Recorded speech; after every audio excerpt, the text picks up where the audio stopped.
시청자 여러분 안녕하십니까? 11월 18일 수요일 JTBC 뉴스 아침은 시작합니다. 코로나19의 소규모 집단 감염이 지역과 장소를 가리지 않고 이어지고 있습니다. 전남대 병원발 확진자는 30명을 넘어섰고 경기도 포천의 요양원에서도 20명이 확진 판정을 받았습니다. 어제까지 국내 신규 확진자 수는 나흘 연속 200명 이상을 기록했습니다. 내일 0시부터 서울과 경기도를 비롯한 수도권 지역에서는 사회적 거리 두기가 1.5단계로 올라갑니다. 금융권 등의 로비를 하겠다면서 옵티머스 대표에게 돈을 받아 챙긴 혐의를 받고 있는 전 연예기획사 대표 신모 씨가 구속됐습니다. 이로써 옵티머스 브로커로 지목된 4명 가운데 2명이 구속이 됐고 검찰은 달아난 김모 씨 등 나머지 2명의 행방을 쫓고 있습니다. 지난 2017년 김정은 북한 국무위원장의 이복형 김정남이 말레이시아 공항에서 피살된 이후 베일에 가려졌던 김정남의 아들 김한솔의 도피 과정이 일정 부분 공개됐습니다. 한국계 재미 작가인 수키 김은 미국 중앙정보국 CIA가 김한솔과 그의 가족을 데려갔다고 주장했습니다. 김해 신공항 계획이 사실상 백지화되면서 17년을 끌어온 동남권 신공항 문제가 또다시 원점에 서게 됐습니다. 대구 경북 지역 반발로 지역 간 갈등도 다시 커질 것으로 보이고 부산시장 보궐선거를 반년 앞두고 여당이 부산 쪽에서 주장하는 가덕도 신공항 건설을 추진하려 하는 것에 대한 논란도 일고 있습니다. 도널드 트럼프 미국 대통령이 대선 결과에 승복할 수 없다는 입장을 굽히지 않고 있는 가운데 미 국방부가 아프가니스탄과 이라크 주둔 미군의 감축을 발표했습니다. 감축 시기도 내년 1월 15일로 못 박았습니다. 우리 축구대표팀이 카타르와의 평가전에서 황희찬과 황의조의 골로 2대1로 이겼습니다. 이번 승리로 국가대표팀 간의 경기 A매치에서 500승도 달성했습니다. 코로나에 감염된 선수들을 위해서 대한축구협회는 전세기를 띄우기로 했습니다. 다시 위기 상황이다.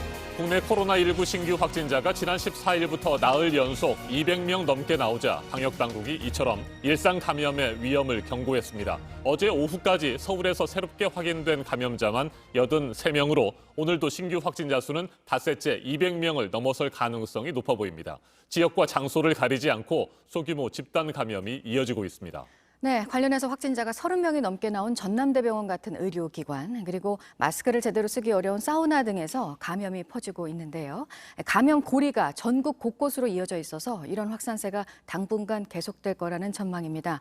다음 달 초 수능도 앞두고 있고 가장 위험하다는 겨울도 다가오고 있고요. 긴장감이 또 한 번 높아지고 있습니다. 첫 소식 강버들 기자가 보도합니다. 집단 감염이 발생해 본관을 폐쇄하고 외래와 응급진료도 중단한 전남대 병원입니다. 신경외과 전공의가 지난 13일 처음 확진됐습니다. 4,500건 이상의 검사를 시행을 하였고 현재 원내에서 발생한 확진자 수는 14명으로 생각하고 있습니다. 원내 의사직이 3명이고 간호직 2명, 그리고 보건직 1명, 병동 환자 4명. 감염이 병원 안에서 그치지 않고 환자의 가족, 지인에게까지 이어지며 현재까지 광주에서만 25명 등 모두 31명이 확진됐습니다. 경기도 포천시의 한 요양원에서는 지난 15일 이후 어젯밤까지 입소자와 종사자 20명이 확진 판정을 받았습니다. 총원이 118명인 걸 감안하면 6명 중 1명이 코로나19에 걸린 겁니다. 가족 등 접촉자에 대한 전수검사도 이뤄지면 감염 규모는 더 커질 수 있습니다. 최근 나흘 연속 매일 200명이 넘는 신규 확진자가 나왔습니다. 일상 감염이 늘어난 탓입니다. 다시 위기 상황을 맞아 전국 유행의 기로에 서 있습니다. 수도권, 비수도권 가리지 않고 일상 어디서든 전파가 가능한 상황입니다. 특히 서울 서초구 아파트의 사우나, 경기 안산 수영장, 김포 노래방 등 밀폐된 곳이나 마스크를 제대로 쓰기 어려운 상황에서의 감염이 잇따르고 있습니다. 방역당국은 당장은 백신과 치료제로 코로나19를 막을 수 없다며 생활방역 수칙을 제대로 지켜달라고 당부했습니다. JTBC 강버들입니다. 서울과 경기도를 비롯한 수도권 지역에서는 내일 0시부터 2주 동안 사회적 거리 두기가 기존 1단계에서 1.5단계로 올라갑니다. 광주광역시도 자체적으로 내일부터 거리 두기 1.5단계를 시행합니다. 구체적으로 어떤 것들이 달라지는지 윤영탁 기자가 보도합니다. 점심시간 서울 홍대 앞 식당 갑니다. 평소와 달리 한산합니다. 사람들 자체가 벌써 꺼리니까 막산이 되면 벌써 오늘부터 별로 없어요. 현재 1단계인 수도권의 사회적 거리두기는 오는 목요일 1.5단계가 됩니다. 식당과 카페는 50제곱미터 이상, 즉 4인 테이블 8개 정도가 있는 작은 가게부터 좌석을 앞뒤 1m 이상 떼야 합니다. 수용 인원이 절반가량 줄 수밖에 없습니다. 상인들은 걱정입니다. 테이블에 앉을 자리가 있어야 되지. 누가 이렇게 기다리가 있겠어요. 좀 더 오겠습니다. 오나 그 사람이 안 와요. PC방도 칸막이가 없으면 일행도 떨어져 앉아야 합니다. 보통 10제곱미터 안팎인 노래방에는 2명 이상 들어갈 수 없습니다. 4제곱미터당 1명으로 인원을 제한해서입니다. 결혼식장과 장례식장, 목욕탕도 마찬가지입니다. 헬스장이나 노래방에선 음식을 먹을 수 없습니다. 실내에서도 마스크를 계속 쓰라는 의미입니다. 집회나 콘서트 등 행사는 100명, 종교행사장과 스포츠 경기장에는 원래 30% 인원만 입장할 수 있습니다. 학교 등교 인원도 정원의 3분의 2로 제한됩니다. 앞으로 2주간은 꼭 필요한 경우를 제외하고 모든 모임과 약속을 취소하거나 연기해 주십시오. 대부분 인원 제한이 초점인데 일부 전문가들은 이 정도 제한으론 부족하다고 말합니다. 전국적인 산발 감염을 막으려면 당장 영업 제한 등 강제 조치가 포함된 2단계로 올려야 한다는 겁니다. 유흥주점이 문을 닫고 밤 9시 이후 영업이 제한되는 것은 2단계부터입니다. 방역당국은 상황을 보고 2단계를 올리는 것도 검토할 방침입니다. JTBC 윤영탁입니다. 옵티머스 펀드 사기의 핵심 브로커로 활동하면서 신 회장으로 불렸죠. 전직 연예기획사 대표 신모 씨가 어젯밤 구속됐습니다. 이로써 옵티머스 브로커로 지목된 4명 가운데 2명이 구속됐습니다. 검찰은 영장 실질 심사를 앞두고 달아난 공범 1명과 금융권 로비를 담당한 것으로 알려진 정영재 전 대표의 신병 확보에 주력하고 있습니다. 김소영 기자가 보도합니다. 옵티머스 펀드 사기의 핵심 로비스트로 지목된 전직 연예기획사 대표 신모 씨. 구속 전 피의자 신문, 영장 실질 심사를 받고 나오면서 모자와 스카프로 얼굴을 가린 채 취재진의 질문엔 일절 답하지 않았습니다. 로비 의혹 인정하시나요? 법원은 어젯밤 신 씨에 대한 구속영장을 발부했습니다. 신 씨가 최근 구속된 브로커 김모 씨와 함께 김재현 옵티머스 대표에게 금융권 등의 로비를 하겠다는 명목으로 돈을 받아 챙긴 주요 혐의가 소명됐다는 겁니다. 신 씨는 옵티머스 자금으로 인수된 선박용품 제조업체의 핵심 주주 측에 억대의 뒷돈을 건네며 의결권 행사를 청탁한 혐의도 받습니다. 김재현 대표 등에게 사업에 도움을 줄 수 있다며 법조계나 정치권, 금융권 인사들과의 인맥을 과시한 것으로 알려졌습니다. 신 씨의 구속으로 검찰은 옵티머스 브로커로 지목된 4명 가운데 2명의 신병을 확보하게 됐습니다.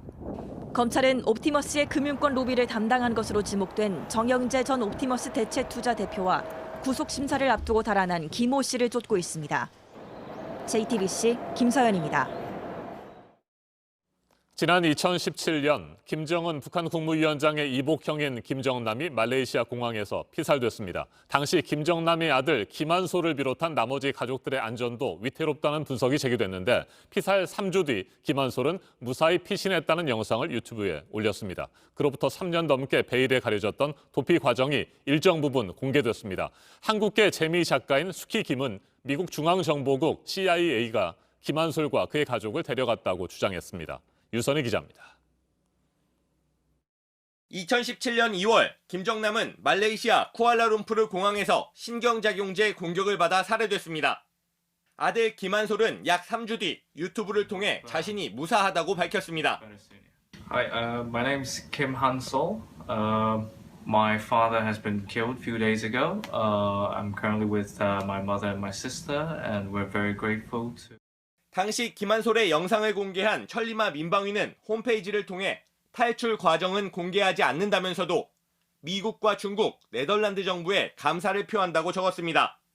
한국계 재미작가 수키 김은 현지 시간 16일 미국 주간지 뉴요커 기고문을 통해 김한솔의 탈출 과정을 공개했습니다. 김한솔이 김정남 피살 직후 반북단체인 자유조선의 리더 에이드리언 홍창에게 전화를 걸어 도움을 요청했다는 겁니다. 홍창은 곧바로 자유조선 멤버이자 전직 미 해병대원인 크리스토퍼 안에게 연락했고 대만 타이베이 공항에서 김한솔을 만나도록 했습니다. 수키 김은 이들이 네덜란드행 비행기를 타는 과정에 미국 CIA 요원 2명을 만났고 우여곡절 끝에 비행기를 탔지만 네덜란드에서 난민 신청을 하지 못했다고 했습니다. 네덜란드에서 기다리던 홍창이 난민 지위 신청을 원하는 김한솔에게 자유조선 멤버와 변호사를 보냈지만 김한솔이 약속 장소에 나타나지 않았다는 주장입니다. 숙희 김은 여러 관계자가 CIA가 김한솔과 그의 가족을 모처로 데려갔다고 말해줬다면서 그들을 데려간 곳이 네덜란드인지 다른 나라인지는 불분명하다고 했습니다. 숙희 김은 2011년 북한에 잠입해 평양과기대 영어교사로 일하면서 겪은 경험을 책으로 내 베스트셀러 작가가 된 인물입니다. JTBC 유선입니다. 도널드 트럼프 미국 대통령이 대선 결과에 승복할 수 없다는 입장을 굽히지 않고 있는 가운데 미 국방부가 아프가니스탄과 이라크 주둔 미군의 감축을 발표했습니다. 감축 시기도 내년 1월 15일로 정확히 못 박았습니다. 트럼프 대통령은 이란 핵시설에 대한 공격도 타진했던 것으로 전해졌습니다. 정권 인수 작업에 속도를 내고 있는 조 바이든 당선인은 백악관 참모진을 추가로 인선한 데 이어서 비공식 안보 브리핑도 받았습니다. 워싱턴을 연결합니다. 임정주 특파원, 미 국방부가 당초 예정이 없던 기자회견을 열어서 중동에 주둔하고 있는 미군의 감축을 발표했군요. 네, 대선 직후 전격 경질된 마크 에스퍼 국방장관의 후임인 크리스토퍼 밀러 장관 대행이 직접 발표한 내용입니다. 먼저 들어보시죠. By January 15th, 2021, our forces, their size in Afghanistan will be 2,500 troops. Our force size in Iraq will also be 2,500. 이렇게 되면 아프간 주둔 미군은 4,500명에서 2,500명으로 줄게 되고 이라크 주둔 미군은 3,000명에서 500명이 감소됩니다. 밀러 대행은 트럼프 대통령의 지시를 이행한다는 점을 분명히 했습니다. 로버트 오브라이언 백악관 국가안보보좌관도 미국의 끝없는 전쟁을 종식하겠다는 트럼프 대통령의 약속을 지키는 것이라고 강조했습니다. 그러나 미치 매코넬 공화당 상원 원내대표를 비롯해 공화당과 군 내부에서 영내 불안정을 초래한다며 반대가 커 논란이 일 전망입니다. 이런 가운데 트럼프 대통령이 이란 핵시설에 대한 공격을 타진했다가 참모들의 만류로 일단 멈췄다고 뉴욕타임스가 보도했습니다. 그러나 트럼프 대통령이 이란 공격 카드를 포기한 것은 아니라고 뉴욕타임스는 덧붙였습니다. 네, 미 국방부는 대륙간 탄도미사일 ICBM의 해상 요격 시험 사실도 공개했죠. 네, 그렇습니다. 미 국방부 산하 미사일 방어청이 대륙간 탄도미사일 ICBM을 해상 요격해 격추하는 시험에 성공했다고 밝혔습니다. 시험은 현지 시간 16일 하와이 북동쪽 해상에서 실시됐습니다. 종전 지상 요격 시험과 달리 이번엔 이지스 탄도미사일 방어 시스템을 갖춘 함정에서 요격 미사일이 발사됐습니다. 북한의 ICBM 위협을 겨냥한 것으로 평가되는 이번 시험은 당초 지난 봄에 실시될 예정이었다가 코로나19 때문에 늦춰져 왔다는 게 미 당국의 설명이지만 시점이 공교롭습니다. 자, 그리고 바이든 당선인의 움직임도 궁금합니다. 트럼프 행정부가 아직까지 당선을 인정하지 않고 있어서 각종 정보에 대한 접근이 차단된 상황인데 바이든 당선인 비공식적으로 안보 브리핑을 받았습니까? 네, 바이든 당선인은 자택이 있는 델라웨어 윌밍턴에서 외교와 정보, 국방 등 국가 안보 전문가들로부터 화상으로 안보 브리핑을 받았습니다. 다만 이번 브리핑은 트럼프 행정부의 협조 거부로 현직 당국자들이 아닌 각계 외부 전문가와 오바마 정부에 몸담았던 전직 정부 출신 자문가들이 참여해 이뤄졌습니다. 백악관에 함께 들어가게 될 참모진의 인선도 추가로 발표했죠. 네, 바이든 당선인은 론 클레인 백악관 비서실장 발탁에 이어 백악관 참모진 9명의 인선을 발표하는 등 새 정부 인수 작업에 속도를 냈습니다. 흑인으로 캠프 공동선대위원장을 지낸 세드릭 리치먼드 연방 하원 의원이 선임 고문 겸 대외 총괄 책임자로 기용되고 젠 오멜리 딜런 선거대책본부장이 부실장에 지명되는 등 흑인과 여성이 주요직을 맡게 됐습니다. 지금까지 워싱턴에서 JTBC 임종주입니다. 지난해 이맘때쯤 독일 드레스덴의 한 박물관에서 다이아몬드 등으로 장식이 돼 있는 공예품들이 도난당하는 일이 있었습니다. 없어진 예술품들이 가치로 따지면 1조 원대일 것으로 추산이 됐었는데 용의자들이 이번에 붙잡혔습니다. 1,600여 명의 경찰력이 동원이 됐습니다. 박지훈 기자입니다. 독일 베를린의 아파트입니다. 방역복을 입은 경찰들이 뭔가를 찾고 있습니다. 현지 시간 17일 독일 경찰은 베를린의 10개 아파트와 차고 자동차 등을 급습했습니다. 지난해 드레스덴 그룬의 게벨베 박물관에서 1조 원대 공예품들을 훔친 범인을 잡기 위해서입니다. 20대 남성 용의자 3명을 체포했고 달아난 2명을 수배했습니다. 용의자들은 모두 아랍 출신의 같은 가문 구성원으로 독일 국적자들입니다.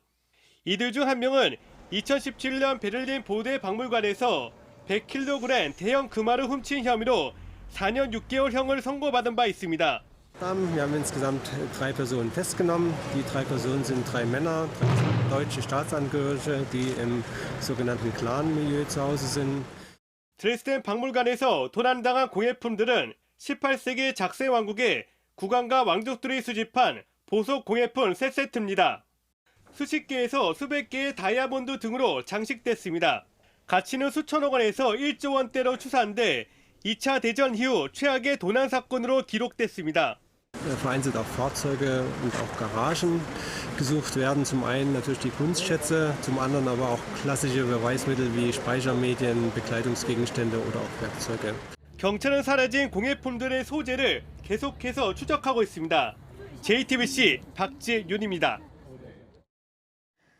대한항공이 아시아나항공을 인수해서 하나의 회사로 통합이 된다는 발표가 나온 뒤에 여러 논란들이 나왔습니다. 그 가운데 하나가 여러 뉴스들을 참 많이 만들었던 이 한진그룹 오너 일가에 대한 특혜 논란인데요. 여길 세금으로 지원을 하는 게 맞냐는 거죠. 그래서 산업은행이 한진칼의 경영을 감시하는 조건을 내걸었는데 시민단체에서는 그 이상의 대책이 필요하다고 주장하고 있습니다. 이희정 기자입니다. 시작은 2014년 조현아 전 대한항공 부사장의 땅콩 회항이었습니다. 그런데 4년 뒤인 2018년엔 동생인 조현민 전부의 이른바 물컵 갑질 사건이 또 일어났습니다. 이후 어머니 이명희 씨의 갑질 사건, 가족들의 밀수 의혹이 연달아 터지며 대한항공 모기업인 한진 오너일가는 국민적 공분을 샀습니다. 이번에 대한항공이 아시아나를 인수하는데 산업은행이 8천억 원을 지원하겠다고 한 것을 놓고 비판이 커지는 이유입니다. 이러자 산업은행은 안전장치를 마련했습니다. 대한항공 지주사인 한진칼이 공시한 산업은행과의 투자 합의서입니다. 한진칼이 지켜야 할 7가지 의무 조항이 들어갔습니다. 사는이 사회이사 3인을 지명해 선임하고 주요 경영사안에 대해 미리 협의하는 등 의무를 내걸었습니다. 이 내용을 제대로 이행하지 않으면 한진칼은 위약금 5천억 원을 물어야 합니다. 사는이 경영을 감시하고 관여할 장치를 두고 적극적으로 개입하겠다는 겁니다. 경영평가위원회, 윤리경영위원회 등 다양한 제도적 장치를 통해 한진그룹은 책임 경영을, 산업은행은 건전경영 감시 역할을 충실히 수행해 나가도록 하겠습니다. 하지만 시민단체들은 이번 인수건이 재벌 오너일가를 위한 특혜로 볼 수 있다고 지적합니다. 참여연대는 한진총수일가는 지배구조 개선이나 책임 경영 개혁 없이 경영권 분쟁을 일삼고 있다며 산업은행의 감시 계획이 제대로 이행될 수 있을지 미지수라고 우려했습니다.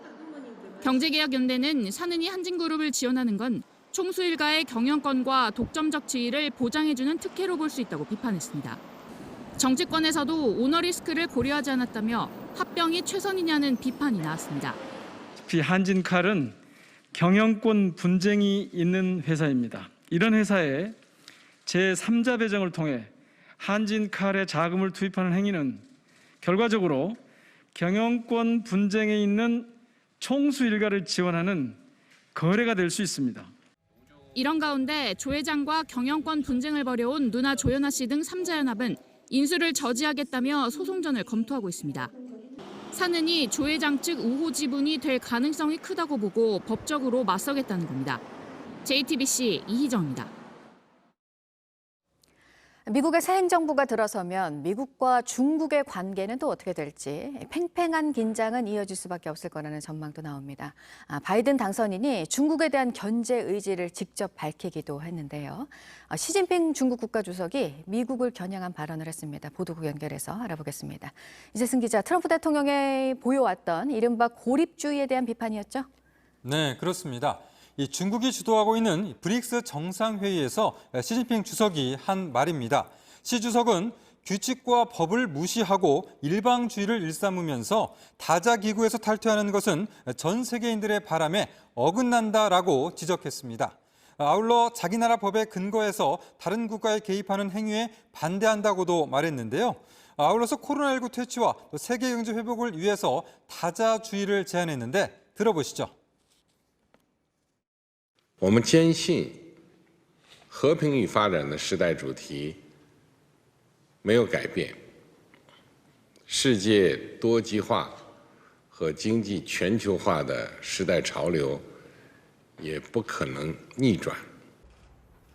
네, 시 주석의 이번 발언은 중국의 대규모 관세를 몰리는 등 강력한 조치를 내려온 미국의 트럼프 대통령을 겨냥한 것으로 풀이가 됩니다. 트럼프 대통령은 취임 후에 파리 기후협약 탈퇴를 시작으로 유네스코와 또 세계보건기구 등도 줄줄이 탈퇴한 바 있습니다. 팔레스타인 자치정부가 이스라엘과 협력을 다시 하기로 했다고요? 네, 그렇습니다. 팔레스타인 자치정부 민정장관이 현지 시간 17일에 트위터를 통해서 팔레스타인과 이스라엘이 협력을 재개하기로 합의했다고 밝혔습니다. 요르단강 서안 문제로 협력을 중단한 지 6개월 만인데요.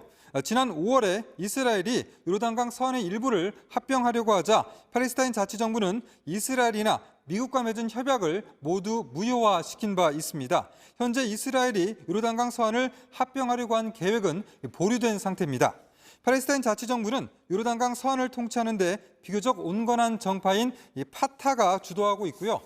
가자 지구를 통치하는 정파인 하마스는 이스라엘을 상대로 무력 충돌 등 강경한 노선을 펴왔습니다.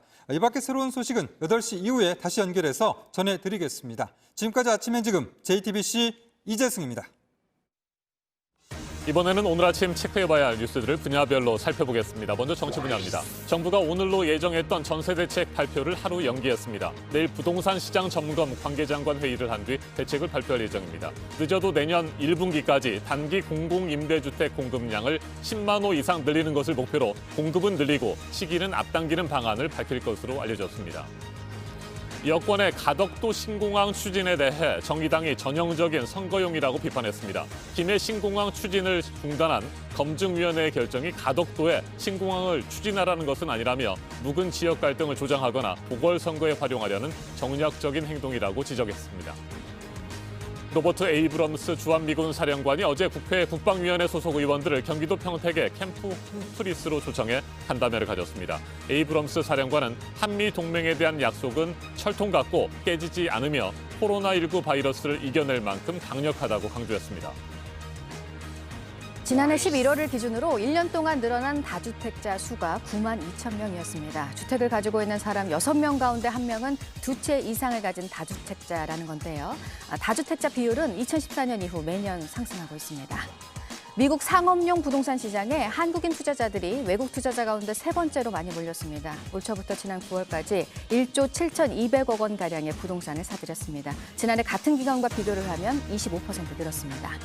삼성전자와 노조 공동교섭단이 첫 본교섭을 진행을 했는데요. 공동교섭단은 이 자리에서 노조 활동 보장을 비롯해서 성과 평가제도 개선 등의 내용이 담긴 단체 협약 요구안을 사측에 전했고 사측은 이를 검토한 뒤에 다음 교섭에서 의견을 내기로 했습니다. 계속해서 사회 분야 뉴스입니다. 덴마크와 프랑스 농장에서 고병원성 조류 인플루엔자가 발생함에 따라 우리 정부가 두 나라의 닭과 오리의 수입을 전면 금지했습니다. 현재 수입돼 검역 중인 물량에는 덴마크와 프랑스산이 없는 것으로 파악됐습니다. 경북 의성의 한 건설업체가 소화전 물을 수개월 동안 무단으로 사용하다가 적발됐습니다. 지난 5월부터 회사 자재 창고 안에 있는 소화전에서 물 330여 톤을 퍼낸 뒤 살수차용으로 사용했습니다. 의성군은 과태료 처분과 함께 해당 업체를 경찰에 고발할 방침입니다. 충청북도가 옛 대통령 별장인 청남대 안에 세워진 전두환 씨와 노태우 씨의 동상을 철거하지 않기로 가닥을 잡은 것으로 알려졌습니다. 동상은 그대로 두고 법의 처벌을 받았다는 내용의 안내판을 설치하는 방안을 검토 중인데 철거를 요구해온 시민단체는 크게 반발하고 있습니다. 일본 최대 만화 전문 출판 기업이 만든 만화 플랫폼에 우리 웹툰이 진출을 하게 됐습니다. 콘텐츠를 확보하는 데 어려움을 겪고 있는 이 회사 측이 한국 웹툰을 높이 평가해서 수입을 결정했습니다. 우리 축구대표팀이 이제 카타르전까지 다 마쳤고요. 코로나에 감염된 선수들은 전세기로 한국으로 돌아올 예정인데요. 손흥민 선수는 토트넘이 마련한 자가용 전세기를 타고 런던에 도착을 한 것으로 전해졌습니다. 우리나라 최초의 공중 해시계 앙부19 한 점이 최근 미국에서 돌아왔습니다. 미국 경매에 나와서 문화재청이 한 재단을 통해 매입했습니다. 고궁박물관 소장 보물보다 장식 부분이 더 화려해서 고도로 숙련이 된 장인이 제작한 것으로 평가가 되고 있습니다. 오늘부터 공개가 됩니다. 초대 공수처장 후보를 추천하기 위한 추천위원 회의 세 번째 회의가 오늘 열립니다. 민주당은 오늘까지 최종 후보자를 압축하지 못하면 공수처법 개정에 나서겠다고 하고 있고 국민의힘은 철저한 검증이 필요하다고 주장하고 있습니다. 부정선거 혐의로 21대 국회의원 가운데 처음으로 구속이 된 정정순 민주당 의원에 대한 재판이 오늘부터 시작됩니다. 정 의원이 낸 보석 신청에 대한 신문도 같이 열립니다. 우리나라와 캄보디아의 FTA 공식 협상이 오늘부터 진행이 됩니다. 이미 한 아세안 FTA를 통해서 자유무역이 이루어지고 있는 상황에서 양자 협정도 추진이 되고 있습니다. 분야별 뉴스 체크해드렸습니다. 오늘은 전국이 흐리고 약하게 비가 오는 곳이 있겠습니다. 현재 경기 북부와 강원 북부에서 비가 내리고 있는데요. 충청 내륙과 남부 내륙에서는 짙은 안개가 끼는 곳도 있겠습니다.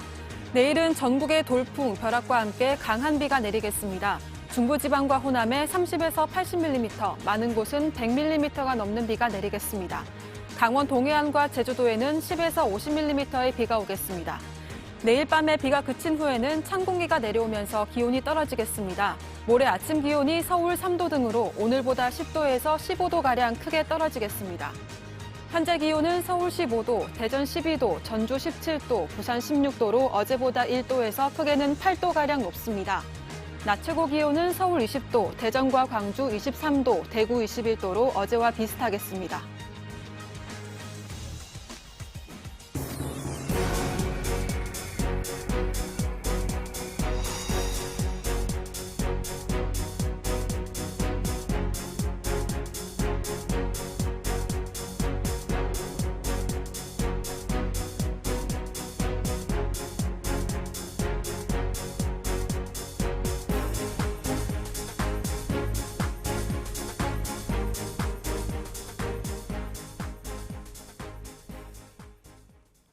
어제 아침 광주의 한 어린이 보호구역에서 사고가 일어났습니다. 횡단보도를 건너던 어머니와 새아이를 대형 화물차가 덮쳤고 둘째 아이가 숨졌습니다. 이곳은 6개월 전에도 비슷한 사고가 났던 자리인데요. 주민들이 신호등을 더 설치해달라고 해왔지만 받아들여지지 않았습니다. 정진명 기자입니다.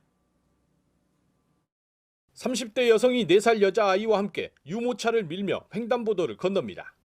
횡단보도 중간에서 차량이 지나가기를 기다리던 일가족을 화물차가 갑자기 덮칩니다. 유모차에는 3살과 1살 남매가 타고 있었습니다. 유모차에 타고 있던 3살 아이가 숨지고 엄마와 4살 언니가 크게 다쳤습니다.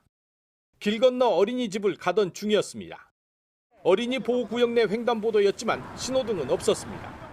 횡단보도가 사실 무용직물이죠. 그 설치를 하려면 제대로 해야 되고. 경찰은 화물차 운전자 50대 A씨를 조사 중입니다. 사고 현장입니다. 평소에도 차량 통행이 많은 곳인데요. 경찰은 사고 차량 운전자가 차량 높이 때문에 일가족을 미처 보지 못하고 사고를 낸 것으로 보고 있습니다. 음주나 과속은 아닌 것으로 확인됐습니다. 그런데 지난 5월에도 이곳에서 8살 아이가 차량에 치여 크게 다쳤습니다. 이후 과속 방지턱을 설치했을 뿐 횡단보도 신호등은 여전히 없습니다. 우리 손주를 눈을 가리고 갔다 왔는데 할아버지가 푹 주저앉아서 우는 거예요. 왜 그러냐니까 여기서 못 살란 것도. 또 사고가 벌써 또 났다. 경찰은 A씨에 대해 민식이법을 적용할 방침입니다. JTBC 정진명입니다. 어제 저녁 7시 10분쯤 경남 함안군 가야읍의 한 도로에서 택시가 차량 세대와 잇따라 충돌했습니다. 이 택시는 앞서가는 화물차를 추월하려고 중앙선을 침범하다 마주오던 승용차와 스쳤고 이후 화물차를 들이받은 뒤에 반대편 차선으로 튕겨나가서 마주오던 택시와 충돌했습니다. 이 사고로 60대 택시 운전자 2명이 숨졌고 승객 등 6명이 다쳤습니다. 어제 오후 4시 50분쯤 충남 보령시 오천북항에서 승용차가 바다로 추락해 운전자가 숨졌습니다. 해경은 차량이 바다에 빠졌다는 목격자의 신고를 받고 연안 구조정을 급파한 뒤 남성 운전자 1명을 구해 병원으로 옮겼지만 결국 숨졌습니다. 해경은 사망자의 신원과 사고 경위를 조사하고 있습니다. 경찰은 금융당국의 허가 없이 비상장 주식 투자 자문을 해온 20여 명을 불구속 입건해 기소 의견으로 검찰에 송치했습니다. 불법 투자 중개업체 대표 격인 A 회장 등은 수천억 원대에 이르는 주식 투자 중개를 내걸고 여러 해에 걸쳐 수수료를 받아 챙긴 것으로 조사됐습니다. A 회장 등은 일부 직원에 대한 공동폭행과 협박 혐의도 받고 있습니다.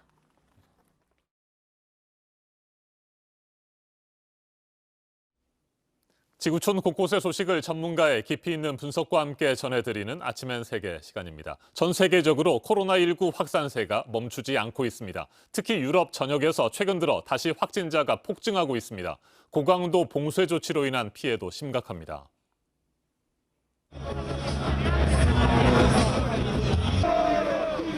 유럽 각국에서 봉쇄 조치에 대한 항의 시위가 이어지고 있습니다. 이탈리아에서는 시위대가 자유를 외치면서 경찰을 향해 화염병과 돌을 던졌습니다. 경찰은 최루탄을 발사하는 등 진압 작전에 나섰고 이 과정에서 무력 충돌까지 빚어졌습니다. 프랑스에서는 천주교 신자들이 미사를 열게 해달라고 시위를 벌였습니다. 공연이 중단되면서 생계가 막막해진 연극 배우들도 거리로 나섰습니다. 포르투갈에서는 밤 10시 이후 모든 상점의 문을 닫으라는 조치에 자영업자들의 항의 시위가 잇따랐습니다. 시위 참가자들의 말 이어서 들어보시겠습니다. Tenho negócio, tenho bar no bairro Alto, que está fechado há 8 meses e pergunto porquê, se cumprem todas as regras, porquê é que nós não podemos abrir, fazemos parte do negócio, da noite, a noite não pode morrer. Évidemment, pour ceux qui font du spectacle, les conditions de vie se sont énormément dégradées. Les spectacles sont annulés, alors ça veut dire que notre lien avec le public est rompu, donc la finalité de nos travaux. 유럽의 코로나19 확산세는 여전히 심각합니다. 프랑스에서는 하루 사이 4만 명 넘는 확진자가 쏟아져 나왔습니다. 지금까지 누적 확진자는 200만 명을 넘어섰습니다. 이탈리아에서도 하루 동안 3만 명 이상이 새롭게 확진 판정을 받았습니다. 영국에서는 지난 3월 말 코로나19에 감염됐던 보리스 존슨 총리가 확진자와 접촉한 뒤 다시 자가격리에 들어갔습니다. 진단 검사 결과 음성 판정을 받았지만 정부 지침에 따라 격리 생활을 이어가고 있습니다.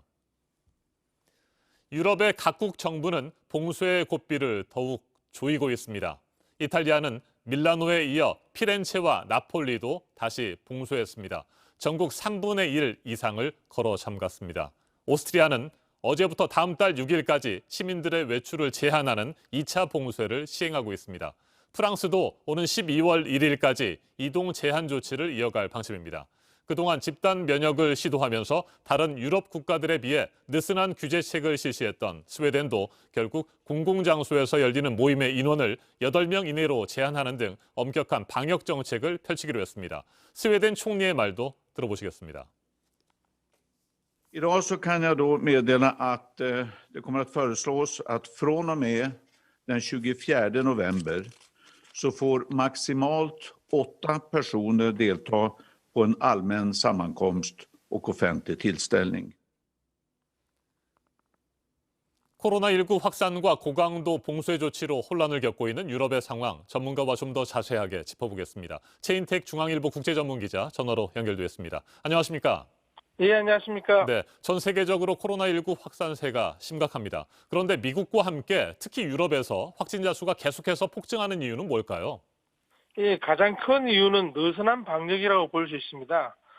지금 이제 새롭게 재유행에 따라서 재봉쇄를 하고 있습니다만은 그 전까지 유럽은 봉쇄에 대해서 굉장히 그 완화 조치를 폭넓게 취해왔고요. 이에 따라서 사람들의 이동이 증가했고, 그리고 이제 그 사람들의 경계에 대한 감각이 무뎌져가지고 굉장히 느슨한 모습을 보여왔습니다. 거기에 바이러스가 인간 몸 밖에서 생존하기에 적합한 찬 공기, 겨울이 왔기 때문이죠. 바이러스는 4도 정도에서 인간 몸 밖에서 가장 이제 생존을 많이 하는 걸로 알려져 있고, 그리고 이제 그 바이러스 활동을 억제하는 자외선도 지금 많이 줄지 않았습니까? 네. 그런 와중에 이제 날이 추우니까 사람들이 실내 모임이 늘어나고 환기가 안 되고, 이래서 이제 그 굉장히 확산할 수 있는 여건이 마련된 거죠. 네, 감염 확산을 막기 위해서는 일정 부분 봉쇄가 필요한 것도 사실이기는 합니다. 하지만 경제적 피해와 서민들의 생활고가 너무나 심각하죠. 이 때문에 시민들의 항의 시위가 이어지고 있는데 유럽이 그동안 고강도 봉쇄 조치를 시행하면서 입은 경제적 피해 어느 정도나 될까요? 지금 보면은 전체적으로 한 10% 전후의 그 GDP 그 성장 마이너스 성장이 오고 있는데요. 특히 이제 그 청장년층이 그 실업이라든지 그 급여 제한 혹은 이제 그 사업을 못하고 활동을 못해서 큰 타격을 입고 있습니다. 이 사람들, 이 계층이 지금 시위에 나서는 주 계층이죠. 그런데 지금 보면은 25세에서 49세 사이에 청장년층이 가장 많이 코로나19에 지금 감염되는 계층으로 나타나고 있습니다. 그 자체도 이제 눈여겨봐야 될 것으로 보입니다. 네, 유럽의 코로나19 상황과 경제적 피해, 사실 남의 일만은 아닙니다. 우리도 비슷하게 겪고 있는 일이고요. 유럽의 현재 혼란과 위기 상황, 우리에게도 어떤 식으로든 영향을 미치지 않겠습니까? 예, 첫째 경제인데요. 세계무역기구는 지금 올해 13에서 23% 정도 무역이 줄어들 것으로 봤습니다. 수출하는 한국의 경제에 영향이 있을 수밖에 없고요. 그리고 더 문제는 코로나에 대한 어떤 느슨한 자세, 그리고 괜찮겠지, 나는 괜찮겠지 하는 자세, 그리고 청장년들이 이건 노인들의 질병이라고 생각하는 자세, 이런 것 자체가 유럽에서 큰 문제를 일으키고 있는데 우리도 크게 다르지 않다고 봅니다. 그래서 계속적으로 숫자가 유럽보다 작다 이런 데 만족하지 말고 방역에 대한 다각적 조치가 필요하다고 봅니다. 알겠습니다. 최인택 중앙일보 국제전문 기자였습니다. 코로나19의 세계적 대유행은 자유롭던 우리 일상의 많은 부분을 바꿔놓았습니다. 고강도 봉쇄 조치는 감염 확산을 차단하기 위한 어쩔 수 없는 선택이지만 그로 인한 사회 경제적 피해 역시 각국 정부가 해결해야 할 어려운 과제로 남았습니다. 코로나19로 인한 피해와 혼란이 하루빨리 진정될 수 있기를 기대합니다. 지금까지 아침엔 세계였습니다.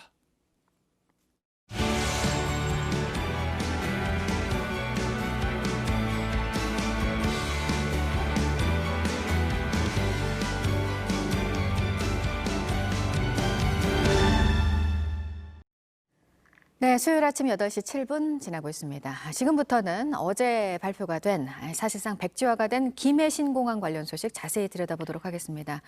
정권에 따라 이렇게 됐다가 또 저렇게 됐다가 하다가 17년이라는 세월이 흘렀는데 또 원점으로 돌아왔는데요. 그러자 여당이 곧바로 내세운 게 부산의 가덕도입니다. 부산시장 보궐선거를 앞두고 다시 이 가덕도 신공항 이슈가 커지니까 야당은 반발하고 있습니다. 먼저 박민규 기자입니다. 결정을 내린 건 국무총리실 산하 검증위원회입니다. 판단의 가장 큰 이유는 이미 김해공항 부지가 꽉 차서 앞으로 활주로를 더 늘리기 힘들다는 거였습니다. 미래 예상되는 제반 변화를 수용하여 대비하는 기능은 제한적일 수밖에 없는 한계를 가지고 있다고 판단하였습니다. 2016년 정부 발표와는 다른 결론입니다. 김해공항이 영남권 거점공항의 역할을 수행하는 데 부족함이 없는 대안이라고 판단합니다. 당시 유치 경쟁이 과열되자 정부는 외국 평가기관의 평가까지 받아 4조 원을 들여 김해공항을 확장하기로 했었습니다. 이 계획이 4년 만에 백지화된 건데 민주당은 곧바로 가덕도 신공항 건설 가능성에 불을 당겼습니다. 부울경 시도민들께 더 이상의 희망 고문은 없도록 해야 합니다. 대구 경북의 밀양 신공항 추진에 맞서 부산 경남이 미뤄온 게 바로 가덕도 신공항 건설입니다. 민주당은 다음 주 관련 특별법도 발의할 예정입니다. 하지만 이런 결정이 나온 게 내년 부산시장 보궐선거를 5달 앞둔 시점이어서 논란이 예상됩니다. 일단 민주당은 선거용이 아니라고 주장하는 상황입니다. 정치적 해석을 내리는 것은 또 다른 갈등과 분열을 부추기는 행동입니다. 하지만 야당 국민의힘은 정부와 여당을 비판했습니다. 어떻게 하든지 부산시장 선거에서 덕을 보려고 무리하게 이런 변경을 추진하는 것 같습니다. 논란을 의식한 듯 청와대는 말을 아꼈습니다. 동남권 신공항 건설이 처음 논의된 건 2003년 노무현 정부에서였습니다. 이후 이명박 정부는 추진 백지화를, 박근혜 정부는 김해공항 확장을 선택하면서 정권에 따라 오락가락했습니다. 이런 상황에서 문재인 정부가 다시 이전 정부의 결정을 뒤집으면서 17년을 끌어온 동남권 신공항 문제가 또다시 원점에 서게 됐다는 지적입니다. JTBC 박민규입니다. 정부의 이번 발표로 지역 간의 해묵은 갈등도 다시 커지게 됐습니다. 대구 경북 지역의 강한 반발이 계속된다면 이 신공항 추진 문제 또 한 번 긴 시간이 이어질 것으로 보입니다. 이어서 윤두열 기자입니다. 2015년 1월 영남권 5개 단체장이 대구에 모였습니다. 신공항을 두고 갈등이 최고조에 달했을 때입니다. 5개 단체장은 이날 신공항 문제를 전문기관에 용역을 맡기고 여기서 나오는 결과를 수용하겠다고 합의했습니다. 5년이 흘렀고 입장은 바뀌었습니다. 그 사이 달라진 게 있습니다. 당시에는 5개 단체장 모두 여당인 자유한국당 소속이었지만 지금은 부산, 울산, 경남이 더불어민주당, 대구와 경북은 국민의힘 출신입니다. 신공항에 대한 입장도 정확히 이렇게 갈렸습니다. 부산시는 김해 신공항 무사는 부산 시민의 쾌거라고 했습니다. 부산은 그동안 가덕도에 신공항이 와야 한다고 주장했습니다. 결정된 정책이라도 바로 잡을 수 있다는 모범을 만들어냈습니다. 김경수 경남지사도 가덕도가 최선이라고 밝혔습니다. 하지만 대구와 경북은 어처구니가 없다며 김해 신공항을 차질 없이 건설해야 한다고 했습니다. 권영진 대구시장은 천인 공노할 일이라고 페이스북에 적었습니다. 염치가 없는 일이지 이거는. 국책 사업이 이렇게 하루아침에 뒤집혀가지고 이게 되겠어요? 대구에선 이번 결정에 대한 반대 집회를 준비하는 단체도 있어 신공항을 둘러싼 지역 간 갈등이 다시 커질 전망입니다. JTBC 윤두열입니다. 네, 말씀드린 대로 새로운 후보지를 확정하는 데는 또 상당한 시간이 걸릴 테고 그렇다면 2022년의 대선에서도 다시 한번 관련 공약들이 쏟아지면서 주요 이슈가 또 될 수 있습니다. 이 소식은 이한주 기자가 보도합니다. 국토부는 총리실 발표 이후 검증의 결과를 겸허히 수용하고 관계기관과 긴밀히 협의해 조속히 후속 조치를 내겠다는 입장을 내놨습니다. 박근혜 정부 때인 2016년 6월 최적의 결론이라며 김해 신공항을 고수한 지 4년 5개월 만에 새 공항 후보지를 찾겠다고 한 겁니다. 국토부는 재작년 지방선거 이후 부울경 단체장들이 김해 신공항 재검토를 요구할 때도 원안을 굽히지 않았습니다. 하지만 총리실 산하 검증위원회가 만들어지자 올해 초부터는 검증 결과에 따르겠다고 한 발 물러섰습니다. 김해 신공항 문제가 정리되고 그다음에 그럼 다음 공항을 해야 된다 이런 것들에 대한 정리가 되면 저희가 할 수는 있습니다. 그래서 다만 국토부는 신공항 후보지로 가덕도가 적절한지 검토하는 연구 용역비 20억 원을 깎았다가 여당과 부딪히기도 했습니다. 결국 국토부가 후속 조치에 나서겠다고 했지만 갈 길은 멉니다. 일단 정치권에선 가덕도 신공항에 대한 반발이 많아 새 후보지를 정하는 데 진통이 예상됩니다. 새 후보지를 정하더라도 예비 타당성 조사와 공항 기본계획에 이은 실시 설계까지 수많은 절차를 거쳐야 합니다. 건설에 착수하기 전 사전 작업에만 최소 4년이고 공항 건설에는 7년이 걸립니다. 2030년 열리는 세계 등록 엑스포 이전에 공항을 완성하고 기반 시설을 갖추려면 사전 작업을 1년 이내로 줄여야 합니다. 결국 특별법을 통해 사전 작업을 줄일 수 있는 패스트 트랙이 필요하다는 지적이 나옵니다. JTBC 이한주입니다. 고위공직자범죄수사처의 초대 처장 후보를 추천하기 위한 3차 회의가 오늘 오후 2시 국회에서 진행됩니다. 추천위원회는 예비 후보 10명 가운데 최종적으로 추천할 후보 2명을 압축할 계획입니다. 앞선 2차례 회의에서는 공방을 펼치다가 후보 압축에 실패했습니다. 더불어민주당은 오늘을 마지노선으로 제시했습니다. 최종 후보 2명을 압축하지 못하면 야당의 비토권을 무력화하는 방향으로 공수처법을 개정하겠다는 방침입니다. 국민의힘은 강하게 반발하고 있습니다. 박주민 더불어민주당 의원 자리 함께했습니다. 어서 오십시오. 네, 안녕하십니까. 네, 지난 13일 2차 회의에서도 8시간 넘는 검증 작업이 진행이 됐습니다만 후보를 압축하지 못했습니다. 네. 오늘 3차 회의 어떻게 될까요?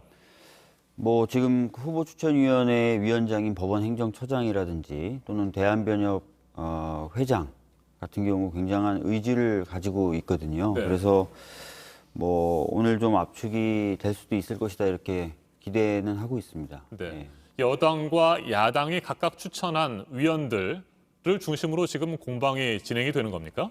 아무래도 그렇게 되고 있지 않나 보고 있습니다. 네. 예. 오늘 만약에 후보 압축 2명을 하지 못하게 된다면 예고하신 대로 공수처법 개정에 본격적으로 나서게 되는 겁니까? 네, 어제 법사위 위원들 몇 명이 모여서 좀 같이 얘기를 나눠봤는데요. 오늘도 특별한 성과나 진전이 없다. 네. 그러면은 그동안 이야기해왔던 대로 공수처법 개정 관련된 논의를 시작해야 되지 않겠느냐라고 공감대를 좀 이뤘습니다. 네, 현재 공수처장 후보의 가장 중요한 기준은 뭐라고 보세요? 그 기준을 놓고 현재 의견이 엇갈리는 겁니까? 아니면 뭐 그 기준과 상관없이 서로의 뭐 이해관계에 따라서 현재 공방이 펼쳐지는 것이라고 봐야 될까요? 뭐 기준에 대해서 크게 갈리진 않죠. 네. 공정하고 독립적으로 수사할 수 있는, 그래서 공수처를 초기에 안착시킬 수 있는 그런 후보를 뽑아야 된다는 기준에 대해서는 대부분 다 동의하는 것 같고요. 다만 이제 여야가 바라보기에 누가 더 적합한지 그런 부분에 있어서 좀 이견이 있는 것 같습니다. 네. 네. 여당과 야당이 추천하지 않은 나머지 후보군들 중에서 뭐 적합한 인물은 없다고 보십니까? 제가 뭐 밖에서 어떤 인물이 적합하고 어떤 네. 인물은 적합하지 않다라고 말씀드리는 건 적절하지 않은 것 같고요. 전체 이제 10명의 인원을 두고 아까 말씀드렸던 그 기준에 부합하는 인물이 누구인지를 검토하면 될 것 같습니다. 네.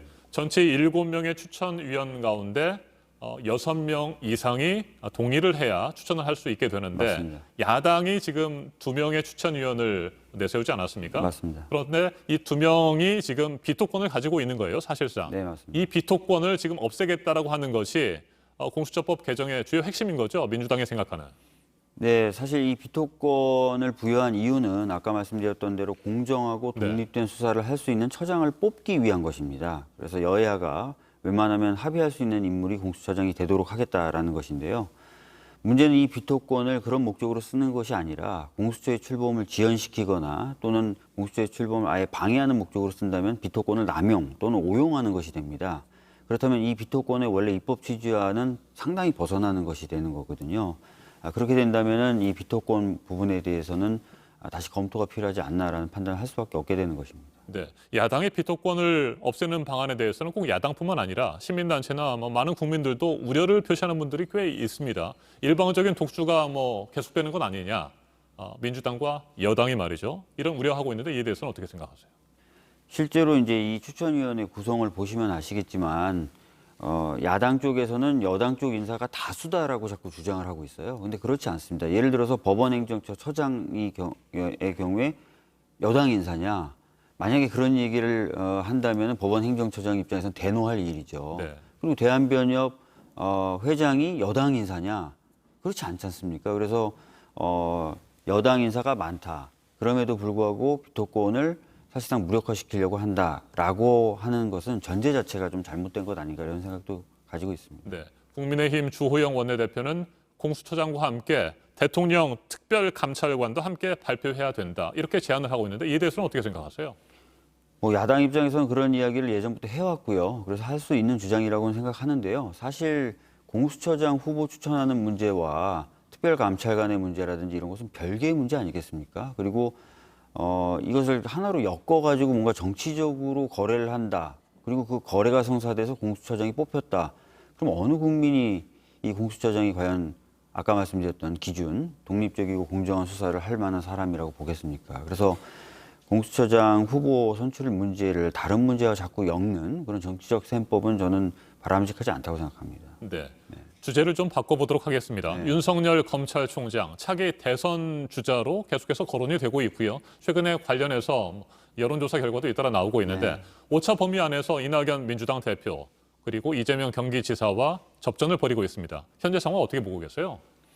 사실 굉장히 안타깝죠. 현역 검찰총장, 그러니까 가장 독립적이고 공정하게 수사를 해야 되는 그런 검찰의 수장이 정치적인 후보군으로 분류가 되고 있다는 것 자체가 굉장히 어떻게 보면 우리 사회에서 안 좋은 일이거든요.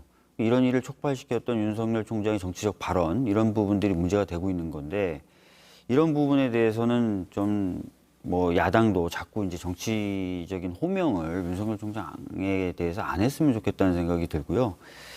여튼 이런 상황이 나온 부분에 있어서는 상당히 좀 저로서는 안 좋은 상황이다 이렇게 봅니다. 왜냐면은 이후에 이제 검찰이 어떤 수사를 하더라도 그리고 어떤 결과를 내놓는다 하더라도 이 정치적인 편향성에 대한 의심을 받을 수밖에 없게 되지 않습니까? 그래서 이런 상황이 좀 빨리 극복되면 어떨까 이렇게 좀 기대를 해보고 있습니다. 안 좋은 상황이라고 말씀을 하셨는데 그렇다면 뭐 여권의 다른 관계자들의 생각처럼 윤석열 검찰총장이 현재 상황에서는 사퇴를 하는 수밖에 없다 이렇게 보시는 겁니까? 제가 뭐 그렇게까지 말씀드리는 건 아니고요. 정치를 할 것처럼 이제 이야기를 하지 않았습니까? 국정감사장에 와서. 그러면은 본인이 그런 것이 아니다라고 적극적으로 해명을 한다든지 이런 정치적으로 본인의 어떤 언행에 대해서 해석되는 시각을 차단하려는 노력을 적극적으로 좀 보여줄 필요가 있습니다. 왜냐하면 공무원이거든요. 근데 아직까지 그런 모습을 하고 있지 않아서 제가 우선 바라는 것은 좀 그런 적극적인 해명 또는 선긋기 이런 것들을 좀 했으면 좋겠다라는 말씀을 드리겠습니다. 네, 윤석열 총장과 계속해서 갈등을 빚고 있는 추미애 법무부 장관에 대해서 어제 이낙연 대표가 얘기를 좀 했습니다. 추 장관의 스타일이 좀 아쉽다 이런 표현을 썼는데 이 부분에 대해서는 어떻게 생각하세요? 사실 추미애 장관님의 이제 그 말하는 그 스타일에 대해서 지적하는 분들이 있긴 있습니다. 그러나 저는 사실 그런 쪽으로 초점을 맞추다 보면 문제의 본질을 놓칠 수도 있다라고 생각합니다. 지금은 어떻게 보면은 검찰 개혁이라는 중대한 과제가 진행되고 있는 상황이고요. 그 과정에서 예전과는 달리 굉장히 공식적으로 그리고 형식을 갖춰서 수사지휘권이라는 것이 사용되고 있는 상황이거든요.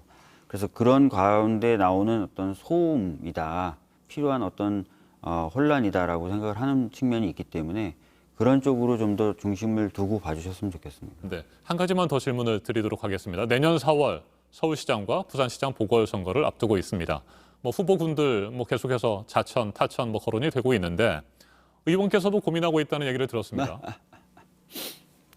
저도 주변에서 계속 말씀들을 하시고 네. 또 강권하시거나 권유하시는 분들이 계시다 보니까 고민을 하고 있는 건 맞습니다. 네, 서울시장 보궐선거에 나가게 된다면 가장 큰 이유는 뭘까요? 제가 이제 아직까지 결심을 완전히 굳히지 못하고 있는 상황이라서 그 부분에 대해서 이제 제가 어떻게 말씀드리긴 참 어려울 것 같은데요. 예. 알겠습니다. 오늘은 여기까지 듣도록 하겠습니다. 박주민 더불어민주당 의원이었습니다. 말씀 잘 들었습니다. 네, 감사합니다. 네, 예방률 90%라는 코로나 백신 중간 결과를 발표했던 화이자가 이제 긴급 사용 승인 신청을 준비하고 있다는 소식입니다. 보도국 연결해서 알아보도록 하겠습니다. 승인 신청을 준비를 한다는 건 어떤 단계인 건가요? 네, 알버트 블라 화이자 최고 경영자는 지금 백신 안전성 데이터를 미국 식품의약국에 제출할 예정이라고 밝혔습니다. 여기서 말하는 이 백신 안전성은 긴급 사용 승인을 신청하기 전에 화이자가 증명해야 할 마지막 과제입니다. 블라 CEO는 안전성 관련 자료를 축적하기 위해서 2달 동안 임상시험 참가자들을 모니터링 해왔다고도 했습니다. 또 조만간에 백신 예방률 관련 정보를 더 자세히 공개할 예정이라고 밝혔습니다. 화이자는 지난 9일에 독일 바이오엔테크와 함께 개발 중인 백신의 예방률이 90% 이상이라고 중간 결과를 발표한 바 있습니다. 세계 부자 순위가 좀 바뀌었나 보죠? 네, 그렇습니다. 우리 시간으로 오늘 아침에 끝난 미국 뉴욕 증시에서 테슬라 주가가 급등했습니다. 테슬라가 다음 달에 S&P 500에 편입된다는 소식이 나온 직후에 테슬라 주가는 한때 13% 넘게 올랐고 최종적으로는 8.21% 상승하면서 마감했습니다. S&P 500 지수는 미국 상장 대기업 500곳으로 구성이 되는데 업계를 대표하는 우량 기업 인증을 받은 것으로 간주됩니다. 머스크의 자산은 118억 달러가 오르면서 1,140억 달러, 우리 돈으로 약 126조가 됐습니다. 저커버그 페이스북 CEO의 재산을 앞지르면서 3개월 만에 다시 전 세계 부호 3위에 올랐습니다. 전 세계에서 1,000억 달러 이상을 가진 부호는 일론 머스크를 포함해서 페이스북의 저커버그, 아마존의 제프 베이조스, 마이크로소프트의 빌 게이츠 이렇게 4명뿐입니다. 끝으로 서해 기상 악화로 오늘 인천과 백령도를 오가는 여객선 운항이 통제되고 있다는 소식입니다. 오늘 아침 기준으로 인천 먼바다에는 1.5m의 파도가 일고 초속 10m 안팎의 바람이 불고 있습니다. 오후 들어서 기상이 더 악화될 것으로 보여서 인천 백령도 항로의 여객선 2척은 오늘 운항하지 않을 예정입니다. 그리고 이 밖에 다른 노선에 대해서도 선착장에 나오기 전에 확인을 하시는 게 좋겠습니다. 지금까지 아침엔 지금 JTBC 이재승입니다.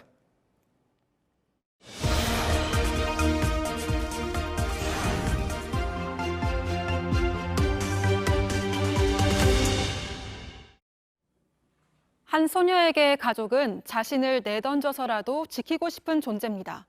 가족을 구할 수만 있다면 이 소녀에게 법을 어기는 것쯤은 큰 문제가 아닌데요. 이번 주에 개봉하는 영화 안티고네에 나오는 주인공 이야기입니다. 오늘은 새로 나온 영화 소식 함께 보시겠습니다. Find out about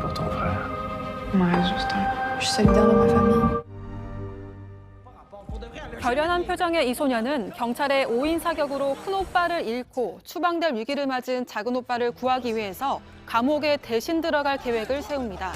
영화는 이민자 가족이 살아가며 겪는 문제를 그리스 신화에 나오는 안티고네를 모티브로 그려냈습니다. 법과 제도가 보호하지 않는 이들을 폭력으로부터 구해내는 일을 한 인간의 강인한 신념과 많은 이들의 연대로 만들어갑니다. You cannot capture a man's entire life in 2 hours. All you can hope is to leave the impression of one. 이 영화는 미국의 정치와 사회를 꼬집은 고전 명작 시민 케인의 각본가 허먼의 이야기입니다. 시민 케인의 시나리오를 집필하는 과정을 담았는데요. 그가 냉소적인 시선으로 바라본 1930년대 할리우드를 그렸습니다. 각본이 나오고 영화가 제작되기까지 무려 30년 정도가 걸렸는데요. 데이빗 핀처 감독이 연출하고 그의 아버지가 각본을 썼습니다. After his wife died, he barely spoke for 2 years, let alone give recitals, even go near the piano. 무대 공포증이 생긴 피아니스트가 한 사람을 만나고 가까워지면서 천천히 마음을 열게 됩니다. 누군가를 위로하고 구원하는 음악의 힘을 느낄 수 있는데요. 클래식의 아름다운 선율이 영화 속 풍경과 주인공들의 감정 변화를 따라서 천천히 흘러갑니다. 지금까지 아침의 라이프였습니다. 오늘은 전국이 흐리고 곳에 따라 약하게 비가 내리겠습니다. 낮 최고 기온은 서울 20도, 대전과 광주 23도, 대구 21도로 어제와 비슷하겠습니다. 오늘 밤부터는 다시 빗줄기가 굵어지기 시작해서 내일은 전국에 최대 100mm의 많은 비가 오겠습니다. 비는 돌풍 벼락과 함께 강하게 내리다가 내일 오후 늦게부터 점차 그치겠습니다. 아침엔 뉴스워치, 오늘 하루 관심을 가지고 지켜봐야 할, 기억해야 할 뉴스 끝으로 정리했습니다. 코로나19의 소규모 집단 감염이 지역과 장소를 가리지 않고 이어지고 있습니다. 전남대 병원발 확진자는 30명을 넘어섰고 경기도 포천의 요양원에서도 20명이 확진 판정을 받았습니다. 어제까지 국내 신규 확진자 수는 나흘 연속 200명 이상을 기록했습니다. 내일 0시부터 서울과 경기도를 비롯한 수도권 지역에서는 사회적 거리 두기가 1.5단계로 올라갑니다. 옵티머스의 핵심 브로커로 활동한 전 예너의 기획사 대표 신모 씨가 구속되면서 검찰은 옵티머스 브로커로 지목된 4명 가운데 2명의 신봉을 확보했습니다. 남은 2명의 로비스트 행방을 쫓는데도 주력하고 있습니다. 지난 2017년 김정은 북한 국무위원장의 이복형 김정남이 말레이시아 공항에서 피살된 이후 베일에 가려졌던 김정남의 아들 김한솔의 도피 과정이 일정 부분 공개됐습니다. 한국계 재미 작가인 수키 김은 미국 중앙정보국 CIA가 김한솔과 그의 가족을 데려갔다고 주장했습니다. 고위공직자 범죄수사처 초대 처장 후보를 추천하기 위한 3번째 회의가 오늘 있습니다. 앞서 회의에서 8시간이 넘는 검증을 했지만 결론을 내리지 못했고 오늘 최종 후보 2명을 정할 수 있을지 여야 신경전은 오늘도 이어질 것으로 보입니다. 오늘 전해드릴 소식은 여기까지입니다. 이상으로 JTBC 뉴스 아침엔 수요일 순서 모두 마치겠습니다. 건강한 하루 보내시기 바랍니다. 고맙습니다.